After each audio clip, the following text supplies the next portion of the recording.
नमस्ते, welcome to back my channel. MSc fourth semester में हम ग्रीन केमिस्ट्री की स्टडी कर रहे थे। हम लास्ट वीडियो में इंट्रोडक्शन ऑफ ग्रीन केमिस्ट्री पढ़ चुके थे, फिर डेफिनेशन ऑफ ग्रीन केमिस्ट्री, फिर उसके बाद एम ऑफ ग्रीन केमिस्ट्री क्या होता है इसकी भी हम स्टडी कर चुके थे। एप्लीकेशन ऑफ ग्रीन केमिस्ट्री की भी मैं लास्ट वीडियो में बता चुका था। उसके बाद होता है प्रिंसिपल ऑफ ग्रीन केमिस्ट्री। जो प्रिंसिपल ऑफ ग्रीन केमिस्ट्री होता है, सबसे पहले हम थोड़ा सा ग्रीन केमिस्ट्री का यूज बता देते हैं। Green chemistry is used for minimize and reduce the hazardous effect on the human health and environment। जो ग्रीन केमिस्ट्री होती है, ग्रीन केमिस्ट्री का यूज हजार्टस या हार्मफुल जो सब्सटेंस होते हैं उनको रिड्यूस करने के लिए या उनको मिनिमाइज, उनको कम करने के लिए इसका यूज किया जाता है। जो हजार्टस इफेक्ट होते हैं वो ह्यूमन हेल्थ पे इफेक्टिव होते हैं और इन्वायरमेंट के लिए इफेक्टिव होते हैं, उनको रिड्यूस करने के लिए, कम करने के लिए इसका यूज किया जाता है ग्रीन केमिस्ट्री का। वहीं अगर हम बात करें in the chemical industry reduce the hazardous effect by using the 12 principle of green chemistry.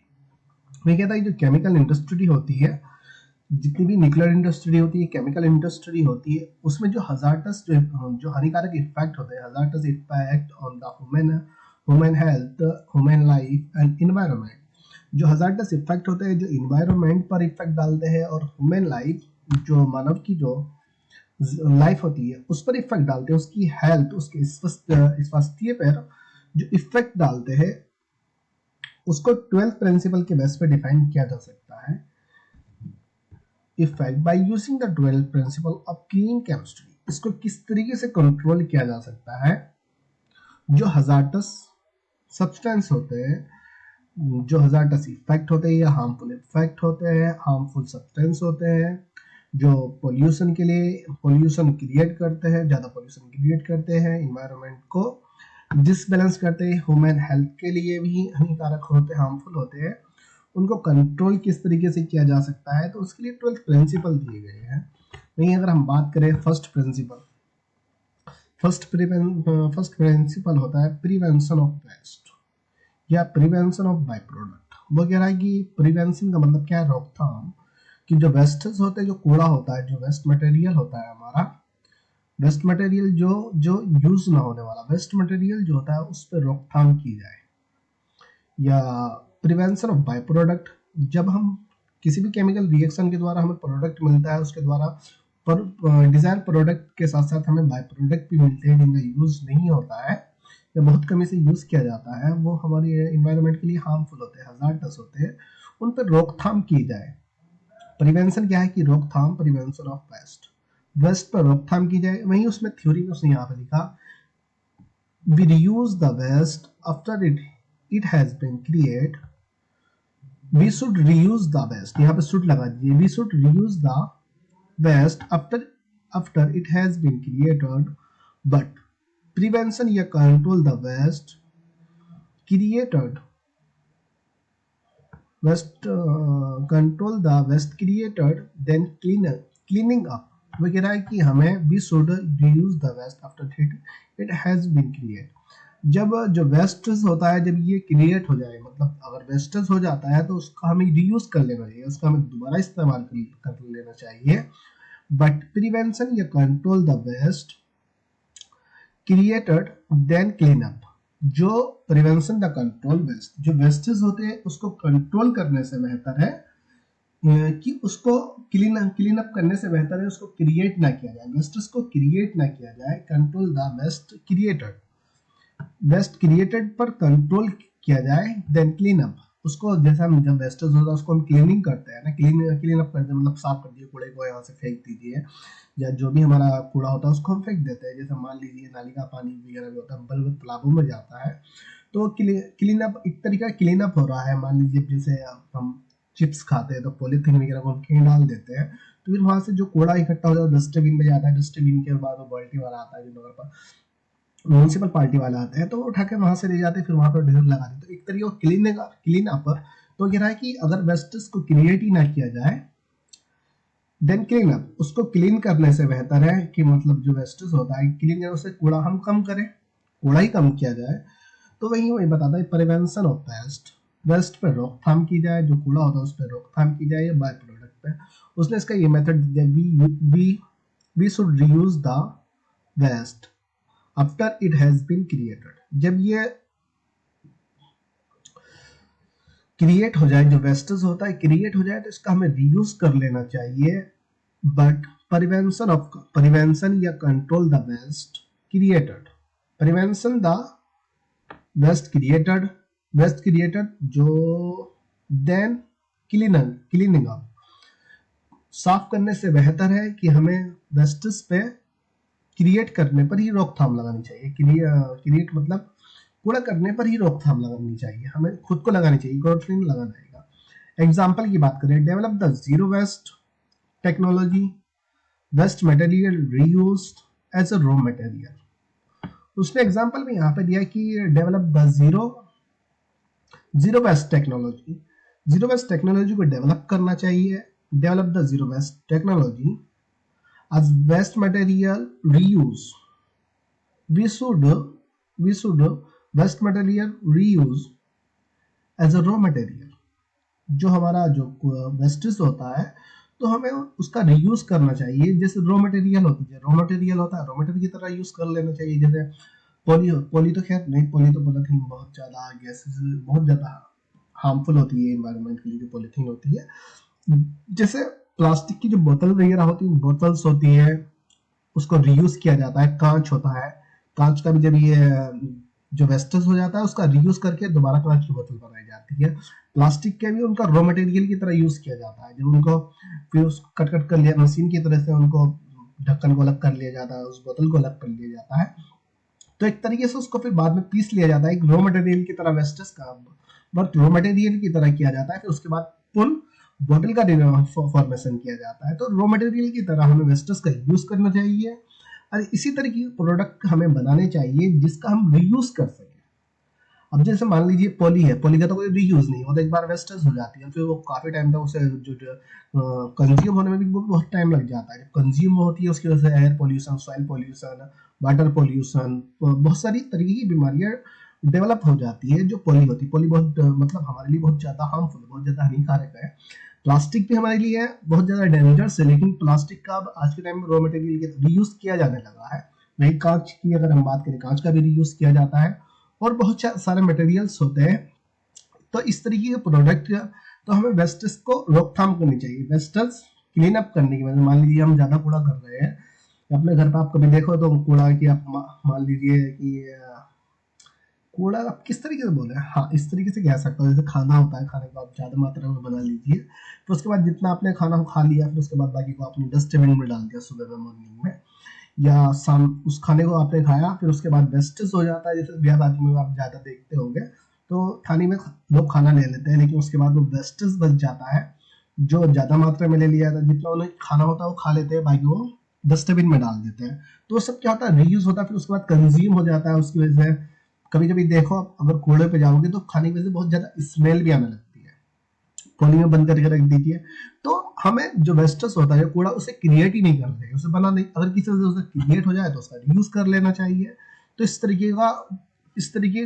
तरीके से हमें, तो ग्रीन केमिस्ट्री यही बताएगी, प्रिवेंशन ऑफ वेस्ट पे कंट्रोल करना चाहिए, जो बाय प्रोडक्ट होते हैं उन पे कंट्रोल करना चाहिए। एटम इकोनॉमी, सेकंड प्रिंसिपल आता है एटम इकोनॉमी। अब जो ग्रीन केमिस्ट्री का सेकंड प्रिंसिपल होता है एटम इकोनॉमी। एटम इकोनॉमी क्या बताता है? एटम इकोनॉमी बताता है कि जो केमिकल रिएक्शन में जो एटम पार्टिसिपेट लेते हैं, जो हमारी केमिकल रिएक्शंस होती है, केमिकल रिएक्शन द्वारा तो जो प्रोडक्ट बनते हैं, जो केमिकल रिएक्शन द्वारा जो प्रोडक्ट बनते हैं, जैसे बोतल की बात करें, बोतल में भी अलग अलग तरीके के केमिकल प्रेजेंट होते हैं, और बहुत सारी चीजें हमारी केमिकल इंडस्ट्री में जब आप देखोगे, मेडिसिन भी बनाई जाती है, केमिकल इंडस्ट्री द्वारा ही ऑयल्स बनाए जाते हैं, बोतल्स होती है, बहुत तरह की खाने की फूड की चीजें केमिकल इंडस्ट्री में बनाई जाती है, क्योंकि उसमें केमिकल जो तो प्रिजर्व किया जाता है, केमिकल द्वारा तो प्रिजर्व किया जाता है। तो एटम इकोनॉमी बताता है कि एटम इकोनॉमी जो केमिकल रिएक्शन में जो एटम पार्टिसिपेट लेते हैं, जो सब्सटेंस पार्टिसिपेट लेते हैं, उनकी अमाउंट को मेजर करना चाहिए। अमाउंट को इस तरीके से मेजर करना चाहिए जिसकी वजह से बाय प्रोडक्ट ज्यादा ना बने, वेस्टेज ज्यादा ना हो। वेस्टेज उसका ज्यादा ना, मतलब ज्यादा वेस्टेज ना निकले कि हम किसी भी मटेरियल को उठा के बना लीजिए, अब उसकी क्वांटिटी को मेजर करना चाहिए कि अगर हम इस तरीके से इसकी क्वांटिटी के द्वारा केमिकल रिएक्शन के प्रोसेस द्वारा प्रोडक्ट को बनाएंगे तो हमारा रॉ मटेरियल वेस्टेज मटेरियल कितना निकल रहा है, बाय प्रोडक्ट हमारा कितना बनना है, तो ज्यादा नहीं बनना चाहिए। तो एटम इकोनॉमी यही बताता है। तो वही थ्योरी में देखते हैं हम। Atom economy is used for the measure of the amount of atom which use in chemical process. Okay, okay, right? Atom economy is used for the measure of the amount of atom. Atom economy is used for the atom of the amount measure of the amount of atom. Atom economy is used for the measure of the amount of atom. Atom economy का use atom के अमाउंट को measure करने के लिए किया जाता है, उस atom which use in chemical process, जो एटम केमिकल प्रोसेस में पार्टिसिपेट लेता है। Most of the atom of the reactant form the desire product with small amount of by product या वेस्ट मटेरियल। उसने कहा कि द मोस्ट ऑफ एटम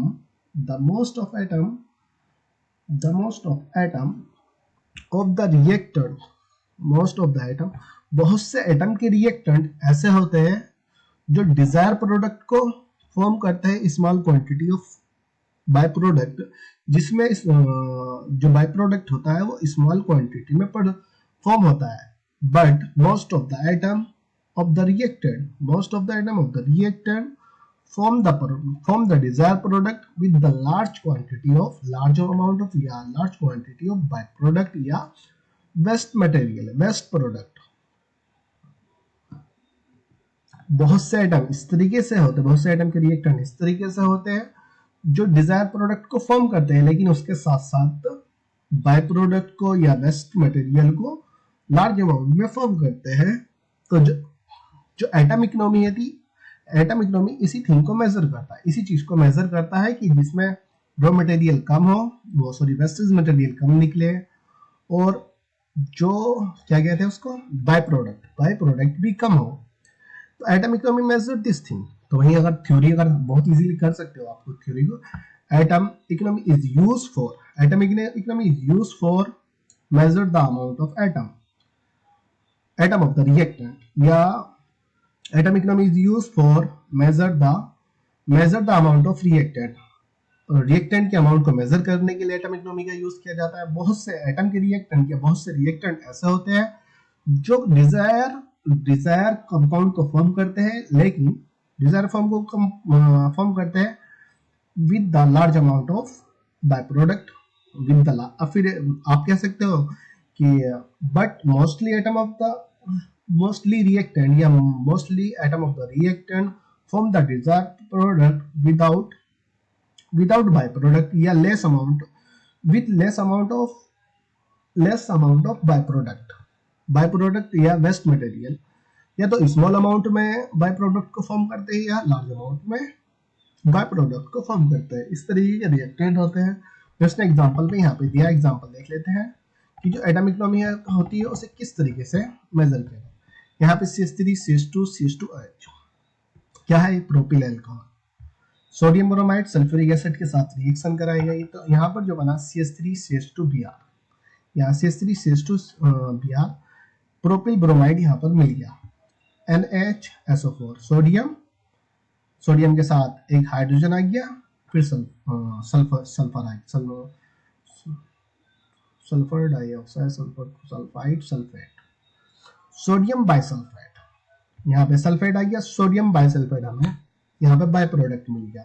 यहाँ से एक हाइड्रोजन एक हाइड्रोक्सी ग्रुप निकला, तो यहाँ से वाटर निकल गया। यहाँ पे सोडियम बाइसल्फेट और वाटर क्या है, बाय प्रोडक्ट। मेन प्रोडक्ट हमारा क्या है, Dzire product propyl bromide.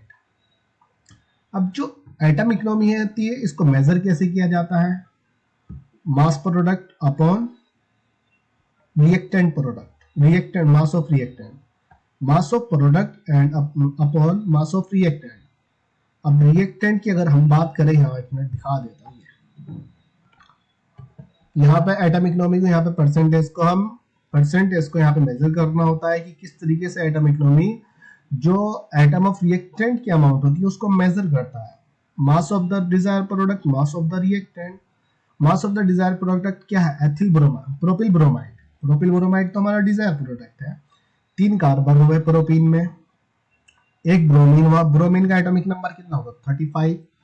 Carbon का एटॉमिक वेट कितना होगा, 12। 3 कार्बन, 3 इंटू 12, 1 इंटू 35। एक ही ब्रोमीन प्रेजेंट है, 7 हाइड्रोजन है, उसका एटॉमिक वेट कितना होता है, एक 1 ही होता है, तो 7 इंटू 1। जब इसको जब कैलकुलेट करोगे तो आप 12 36, 36 और 35, 71 होता है। 71 और 7 78, ऊपर वाला जो हमारे डिजायर प्रोडक्ट का एटॉमिक मास होता है। वहीं अगर हम बात करें रिएक्टेंट की, रिएक्टेंट में 3 कार्बन प्रेजेंट होते हैं, 10 हाइड्रोजन प्रेजेंट होती है। 22 की अगर हम बात करें, जो पोटेशियम है, सोडियम है, सॉरी, सोडियम का एटॉमिक वेट है, सोडियम का एटॉमिक नंबर 11 है, लेकिन एटॉमिक वेट 22 है। वहीं ब्रोमीन की अगर हम बात करें 35 है। वहीं अगर हम बात करें ब्रोमीन के बाद ऑक्सीजन, ऑक्सीजन के नंबर 2 है उसमें, नहीं नहीं नहीं 32 कौन है भाई, 32 सल्फर, सल्फर का एटॉमिक नंबर क्या है, सल्फर का एटॉमिक नंबर है 16, लेकिन एटॉमिक वेट की बात करें 32 होता है। ऑक्सीजन के नंबर 5 है, तो एटॉमिक वेट 16 होता है, एटॉमिक नंबर 8 होता है। 5 इंटू 16, तो जब हम टोटल यहाँ पे कैलकुलेट करते हैं, यहाँ पे 36 आ गया, 36, 10, 22, 35, 32। जब इनको सबको प्लस करने के बाद 205 आ जाएगा। जब 78 को 205 से आप भाग करते हो, यहाँ पे 38% यहाँ पे मिल जाता है कि जो प्रोडक्ट, जो डिजायर प्रोडक्ट होता है वो 38% मिलता है। 100 में से 38 मिलता है, तो आपका जो वेस्टेज है 62% वेस्टेज निकला, आपका जो बाय प्रोडक्ट निकला 62% निकला। वो यहाँ पे मैंने कैलकुलेशन दिखा दी, जो किस तरीके से उसको कैलकुलेट किया जाता है। 380 होता है, एक जीरो यहाँ पे लगा दिया जाता है, 780, 205 से जब इसको डिवाइडेड करते हैं तो 3.8 इसका परसेंटेज आती है।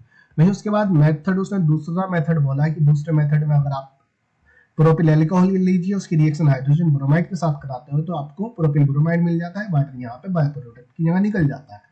और जब हम इसको कैलकुलेट करते हैं, वही mass of desire product, mass of the reactant, mass of the desire product वही 3 कार्बन प्रेजेंट है, 1 2 3 हाइड्रोजन के नंबर गिनिए, 3 2 5 5 2 7 7 और 1 8 हाइड्रोजन है, 8 हाइड्रोजन है। नहीं, अभी हम प्रोडक्ट की बात करते हैं, पहले प्रोडक्ट को लेते हैं। 3 कार्बन हो, 12 36, 3 2 5 5 2 7 हाइड्रोजन हो गई, वही 7। ब्रोमीन का number 35, bromine atomic number 35, sorry atomic weight लिखना ना हमें, तो यही कार्बन का एटॉमिक नंबर कितना 6 है, लेकिन एटॉमिक वेट 12 है, तो हमें एटॉमिक वेट, क्योंकि मास ऑफ डिजायर प्रोडक्ट हमें इन सबका मास लिखना है कि जो एटॉमिक वेट है, ब्रोमीन का 79 होता है, 79 ये होता है। तो इसको जब प्लस करिए 78 नहीं आएगा, 78 नहीं आएगा, अदर आएगा, उसको लिख लीजिए। कार्बन के नंबर 3, हाइड्रोजन के नंबर 7 हो गए, ब्रोमीन 79 हो गया, उसको प्लस कर लीजिए उन सबको आप। फिर उसके बाद रिएक्टेंट की अगर हम बात करें, अपन रिएक्टेंट कार्बन के नंबर 3 हुए, 12 36। यहाँ पे हाइड्रोजन के नंबर देखिए, रिएक्टेंट में एक ये हुआ, 3 2 5 7 7 और 1 8 8 और 1 9 हाइड्रोजन के नंबर हुए। ब्रोमीन का एटॉमिक वेट कितना हुआ, 79 हुआ। वहीं एक ऑक्सीजन प्रेजेंट होती है, एटॉमिक नंबर 8 होता है, एटॉमिक वेट 16 होता है। तब इसको प्लस कर, मतलब कैलकुलेट करने के बाद 36 36 और 9 36 16 16 और 79 79 9 16 80 80 और 5 80 85 85 95 और 9 104 और 36 140। 140 क्या है, रिएक्टेंट का एटॉमिक वेट होता है, और जो वो होता है क्या कहते हैं, डिजायर प्रोडक्ट का मास होता है 78 ही मान रहा हूँ मैं, लेकिन 78 नहीं आएगा, क्योंकि ब्रोमीन की आप 35 नहीं लोगे, ब्रोमीन की आप 79 लोगे। तब इसको कैलकुलेट करने के बाद 55% यहाँ पर आ जाता है, 55.7% की समथिंग आता है, लेकिन 55% हमारा डिजायर प्रोडक्ट मिलता है, 45 हमारा वेस्टेज निकल जाता है। तो जो एटम इकोनॉमी होता है वही हमें बताता है कि measure the amount of reactant, या measure the amount of atom of reactant. जो अमाउंट होती है रिएक्टेंट की, उसको मेजर करता है जो एटम इकोनॉमी। यहाँ पे मैंने कैलकुलेशन का मेथड दिया, 140 होता है, यहाँ पे 780, क्योंकि यहाँ पे 100 से इसकी गुणा की जाती है, 0 780 पे ले दिया जाता है। फिर उससे जब डिवाइडेड करने के बाद 5.57 आ जाता है, तो 55% यहाँ पे हमें डिजायर प्रोडक्ट मिल जाता है। Use the less hazardous chemical, use the less hazardous chemical, इसको मैं नेक्स्ट वीडियो में बता देता हूँ मैं इसको यहाँ से कि लेस हजार्डस केमिकल होते हैं कि केमिकल इंडस्ट्री में इस तरीके के केमिकल का यूज किया जाता है। तो उससे क्या कि ग्रीन केमिस्ट्री ये सब केमिकल इंडस्ट्री के बारे में बताती है, ग्रीन केमिस्ट्री जो बताती है केमिकल इंडस्ट्री में के बारे में बताती है, मतलब किस तरीके का केमिकल को यूज करना चाहिए, जो इन्वायरमेंट के लिए ज्यादा हार्मफुल ना हो, ह्यूमन के लिए भी ज्यादा हार्मफुल ना हो। इसको थर्ड प्रिंसिपल को मैं नेक्स्ट वीडियो में बताता हूँ। ओके।